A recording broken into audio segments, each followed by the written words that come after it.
নমস্কার, আমি doctor Arnab Barma, consultant IVF specialist, Prapti fertility institute, Bowbazar, Kolkata থেকে। আজকে আমাদের আলোচ্য বিষয় how much time it takes to get pregnant with IVF. মানে আইভিএফ চিকিৎসার মাধ্যমে কতদিনের মধ্যে আমরা একটা মহিলাকে প্রেগনেন্ট বানাতে পারি বা মহিলারা প্রেগনেন্ট হতে পারেন।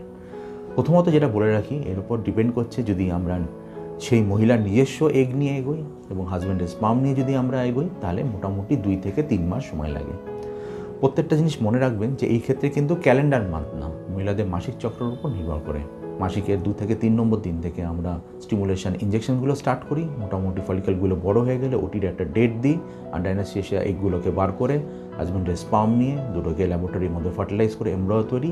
নেক্সট সাইকেলে যদি সমস্ত কিছু রেডি থাকে, যদি এন্ডোমেট্রিয়াল রেডি থাকে, তবে আমরা ট্রান্সফার করি। আদারওয়াইজ যদি অন্য কোনো প্রবলেম থেকে থাকে, যদি পলিপ বা ফাইব্রয়েড ওটি করার দরকার পড়ে বা টিউবওয়েল ক্লিপিং থাকে, তাহলে আমরা একটা নেক্সট মাঝের মাসটায় করে নিয়ে তারপরের সাইকেলে ইউটারাসটাকে রেডি করে আমরা এমব্রায়ো ট্রান্সফার করি। তো সুতরাং সংক্ষেপে বলতে গেলে 2 থেকে 3 মাস সময় লাগে। আজকের জন্য এইটুকুই। আরও বিস্তরে এই বিষয়ে জানতে হলে নিচে দেওয়া নম্বরে অবশ্যই যোগাযোগ করুন। নমস্কার।